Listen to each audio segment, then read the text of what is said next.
It's like engineered in a lab to be the crunchiest chicken you will ever know in your lifetime.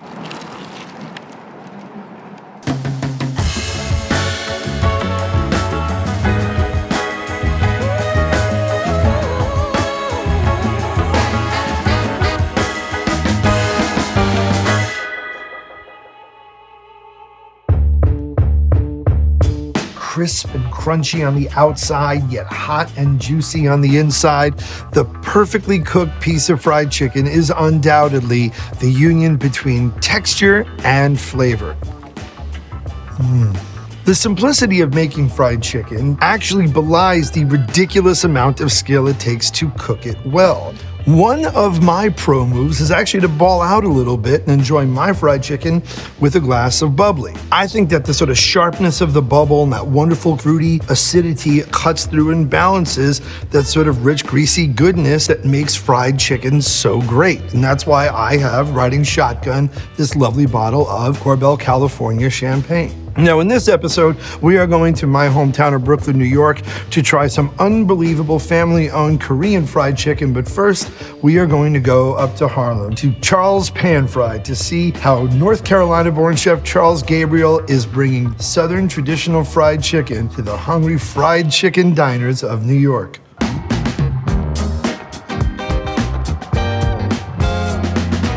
There really are many ways to create delicious fried chicken. And in the American South, the time-honored tradition is pan frying. Well, right here in Harlem at the establishment right behind me, Chef Charles Gabriel and his partner, Chef Kui, are bringing a little South to a New Yorker's mouth. Let's go try some delicious bird, y'all.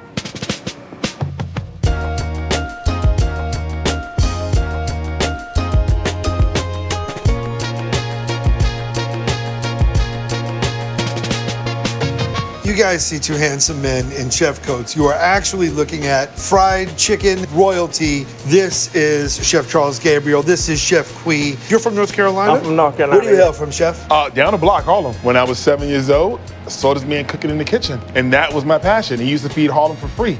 When you was hungry, you go to Charles, get some free chicken. He's a Harlem legend. To see a black man in the chef coat giving out chicken for free, wow, who's he? That was my idol. From the mat to the sign to your coat, it's not Chef Charles fried chicken. It specifically stipulates pan fried chicken. Let's talk a little bit about that distinction. That's my mom's recipe. That's what she gave me. She said, if you ever open up a restaurant, don't use no deep fry or nothing. Always use your cast iron pan. And she said, if you smother this chicken under the oil, your chicken gonna be real oily. So if you pan fry, you gotta stay there, you constantly turn it. The oil don't have time to penetrate in the chicken. So I can turn over 20, 25 pieces of chicken in one pan. Per pan, yep. So if I got 4 pan, I got 100 pieces. I can fry it in 30 minutes. But would a deep fry be faster? It wouldn't be. But would the quality be there? Nah.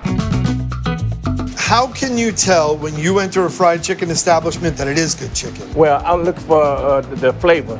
Gush out right in your mouth. As soon as you bite that first bite, you should get all that flavor. Yeah, the flavor should have 3 levels. It should have the skin, it should have the meat, and you should want to suck on that bone. And again, the good fried chicken versus the other. What is the barometer? Is it the breast to see if they've dried it out?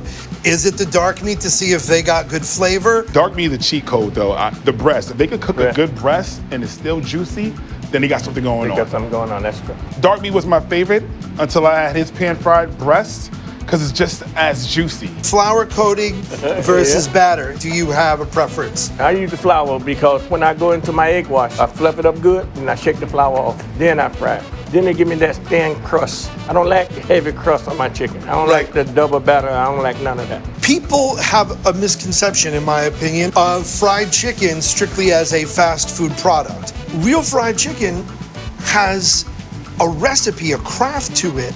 Yeah, but still to this day, we're trying to grasp what his mom did for him.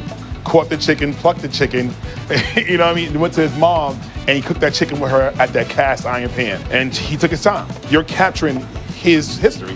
Can you guys just set up like the whole plate situation for my first taste of Charles Pan Fried? Oh, definitely. Let me get your plate. Let me get your plate. Please, thank you, Chef. All right, let me let these fine gentlemen do work. I'm gonna head outside. Chef, thank you so much. Thank really, you for coming. Thank you for your talent, your time.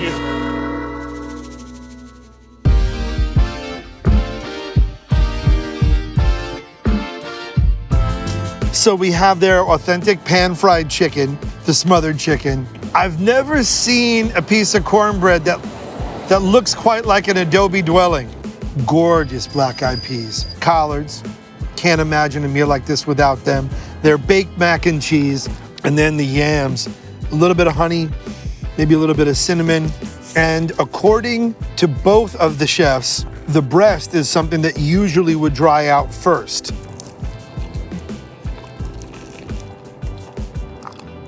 Super duper juicy, super tender. That's the juice from the breast, which is so easy to dry out. The chicken reminds me of like chicken you pull out of a soup or a stew, where everything the chicken has been cooked in or with flavors the chicken. You also heard Chef Kui say that dark meat was a little bit like the cheat code. I'm okay with this kind of cheating. This is gonna crunch so well, I can tell. People talk about fall off the bone, but holy hell. Oh my God.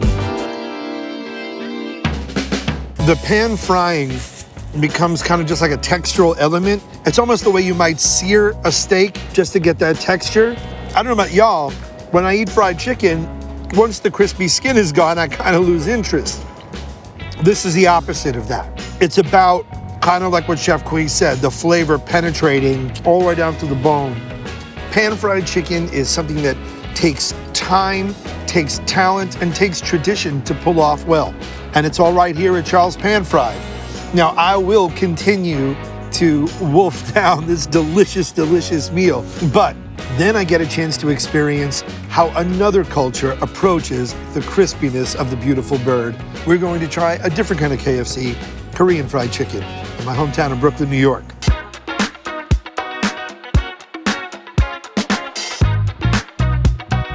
So ironically, we went uptown for the flavors of the South, and now we've gone south for the flavors of the East. We're in my hometown of Brooklyn, New York, in the Greenpoint neighborhood, which is traditionally Polish. In fact, my grandma is from here.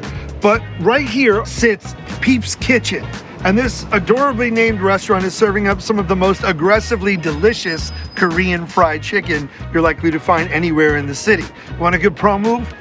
It's super cold out here and it's warm in there, and they have fried chicken. Go in there.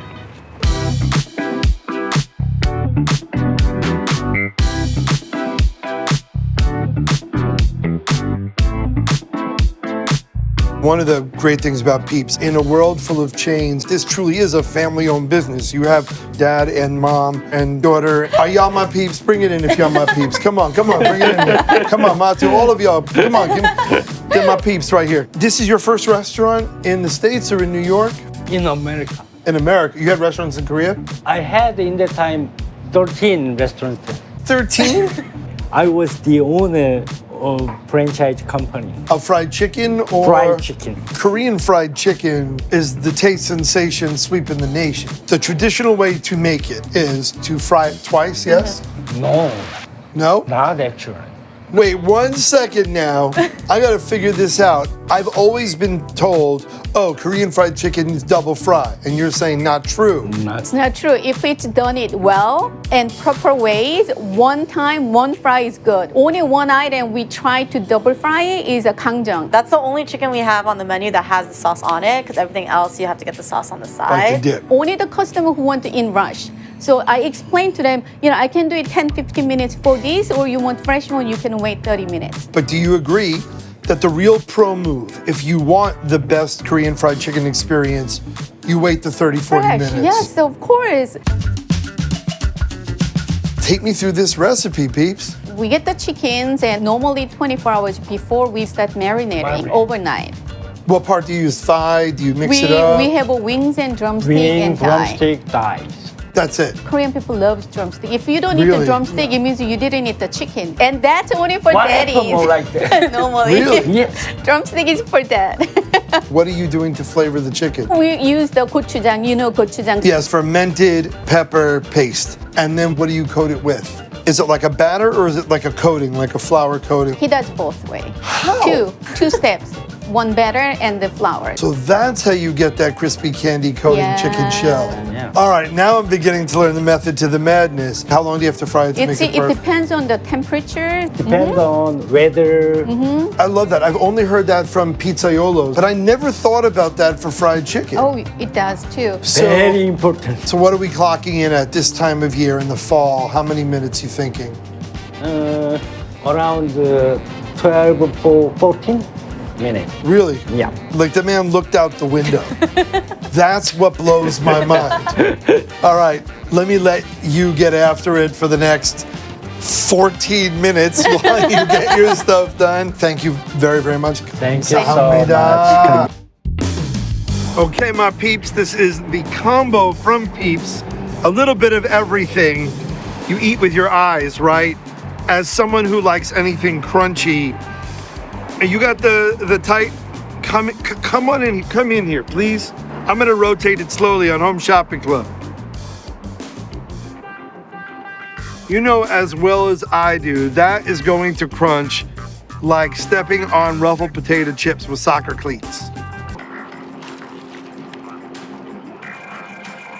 Oh my God, it's delicious. The flavor is so pervasive. You don't see the red color from gochujang, from the pepper paste itself. But again, it's like that umami, faintly spicy note. These things, it's like engineered in a lab to be the crunchiest chicken you will ever know in your lifetime.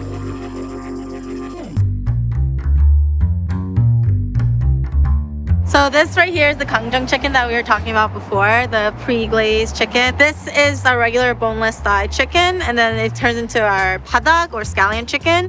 You rock, let's do it. Oh man, this is gonna be really good, isn't it? So you see it on TikTok and everyone's Instagram, tanghulu, the fruits that are under that thin coating of candied sugar. That's what this feels like, chicken tanghulu.